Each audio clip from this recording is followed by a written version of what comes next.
10 Hawaii loves Mulan. In Lilo and Stitch, 2 Easter eggs make it clear that Mulan is a movie in this universe, and Hawaii loves it.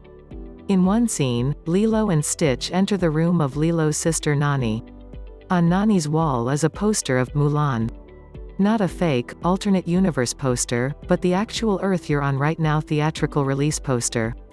So even in this world of Disney, Disney exists. And at least Nani is a fan, but Nani is not alone. When Lilo and Nani are out driving, we get to see some local businesses. Most of them are nondescript, but one stands out, Mulan Walk. The sign is even written in a font used in the movie. In this universe, Mulan is even popular enough to inspire cash-in, knockoff restaurants. How do we know it's a ripoff? An officially licensed Disney product would have 1000% more branding. A huge neon Mushu would spit flames into the air, metaphorically screaming, "Disney wins at everything." Nine Beasts talking tea set is trashed in Tarzan. There is a scene where the gorilla Turk and friends trash the explorers' camp. Over the smooth scat and beatboxing of both Phil Collins and N*Sync, no, really, the animals play with and/or utterly destroy a plethora of tools and equipment: globes, telescopes, dishes, chemists' tools, and even the dear old Union Jack. The whole scene is like the cast of Stomp went to a rage room. But in the middle of that jazzy, swinging ditty, one set of items stands out. Turk drums on a tea set that is clearly the fine, frilly set owned by Beast of Beauty and the Beast fame, complete with Mrs. Potts and Chip, identifiable by his cup's rim, which has a chip. The scary thing is that particular tea set were all members of Beast's staff who were cursed to live as talking drinkware. At the end of Beast's story, the whole staff turned back into humans when Beast became a handsome bro again. Considering Tarzan takes place after Beauty and the Beast, we can only assume the staff has been re-cursed. When will handsome princes stop insulting secret enchantresses? It's a tale as old as time. 8 Rapunzel and Flynn Rider. In Frozen, some Easter eggs are simple and cute. Some imply a deep interconnectedness and launch connected universes. This Easter egg is both. When Arendelle opens its doors for the first time in forever to celebrate Elsa's coronation, Tangled stars Rapunzel and Flynn Rider can be spotted in the crowd of visiting dignitaries. It's quick and cute and simple, and there's nothing else to it, except there is a ton more to it. The bullet points are: Anna and Elsa's parents' ship sank on the way to Flynn and Rapunzel's wedding. Ariel loots their ship for thingamabobs and sings about feet. The couple lands in Africa and gives birth to Tarzan. That makes him a Disney prince. It's all connected. Or it's all crazy. I want to be part of a world where things can be both. 7 Genie is a street peddler. Aladdin opens with a really weird scene if you think about it. Yeah, Arabian Nights is playing, and that song rocks, but also the scene is just following some nameless street vendor as he talks directly to the camera and tries to sell us a hookah. Go watch it, it's nuts. But this scene hides a secret that, before some last-minute editing, was pretty crucial.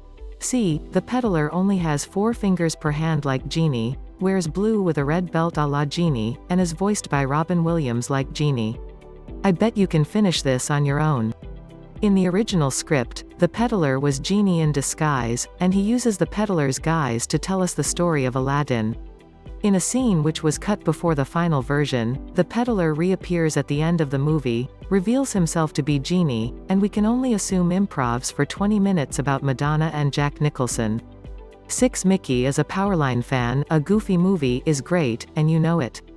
I didn't cry when Bambi's mom died, but I sure as heck did when Max stormed out of Lester's Possum Park and said to Goofy, "Call me when the trip is over." It's an excellent story and one that notably only features Disney's dog people. Not the dog-style dogs from Lady and the Tramp, 101 Dalmatians, Oliver and Company, etc., only the humanoid dog monsters from which Goofy was spawned. That's why it's notable when Max and Goofy get to the Powerline concert, and in the crowd, you can spot a very obvious mouse. His name is Mickey Mouse.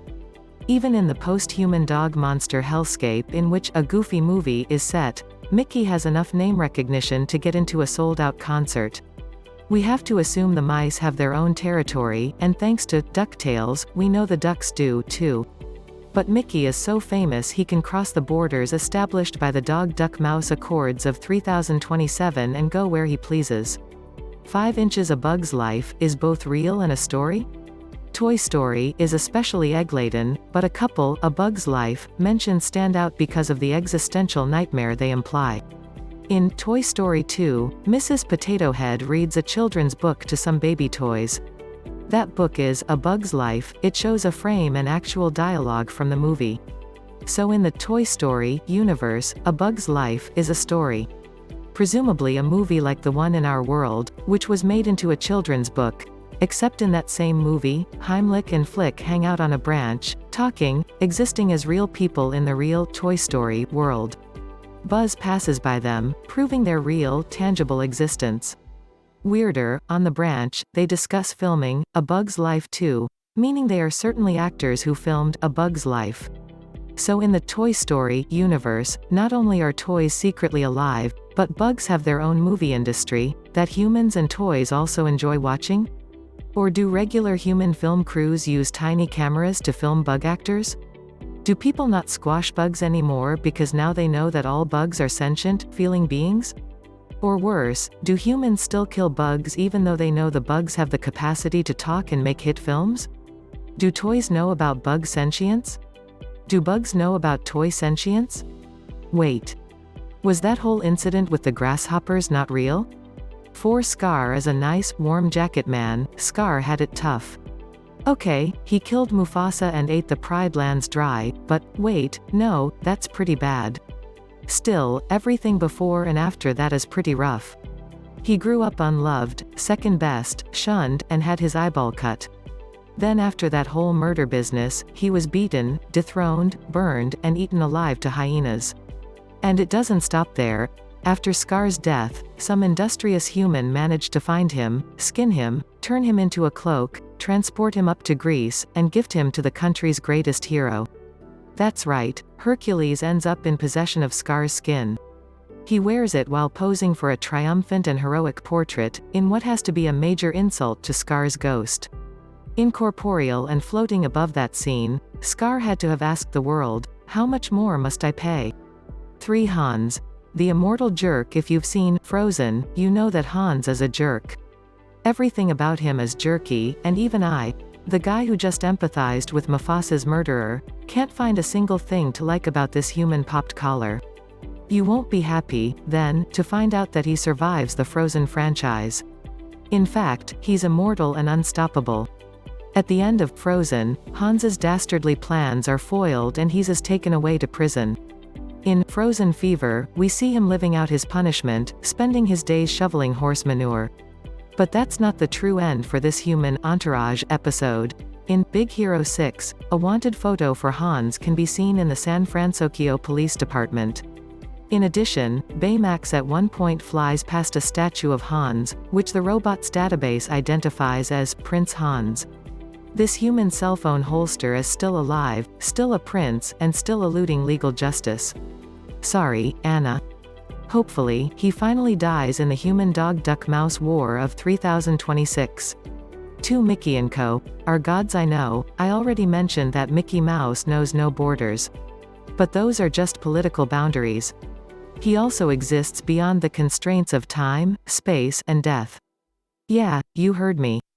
Through phenomenal cosmic powers, which we can assume he learned while apprenticed to a sorcerer, Mickey manages to take himself, Donald, and Goofy to King Triton's kingdom, Atlantica.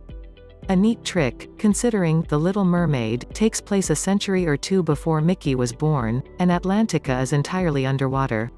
The mouse is so powerful that time, space, and air are meaningless concepts to him. This Easter egg proves that he is beyond us all now. His visits to our movies take only a fraction of his consciousness, while the bulk of his brain creates and maintains universes. And clearly, his favorite universe is 1. Cars are the biggest Pixar fans. The Cars universe. It is the single scariest genocidal dystopian nightmare ever put on film. Clearly, humans used to exist in the Cars universe, but all mysteriously vanished. It's not hard to guess how, seeing as their killers still use human-built roads and buildings to go about their sickening robot Frankenstein lives. What's worse is that, even though they wiped the humans out, the Cars have a deep love for human culture, especially Disney. There's no single Easter egg to list here because the Cars have covered every square inch of themselves and their surroundings with Disney references. There are car versions of Mike and Sully, tires named after Buzz Lightyear, car versions of Merida from Brave and her family, but what is truly disgraceful to human civilization's memory is that the Cars create twisted car parodies of human movies, just to assert their dominance. There's A Bug's Life, starring a VW Bug, The Incredimobiles, and worst of all because it took no thought whatsoever, Toy Car Story. I'm offended as both an extinct human and as a writer.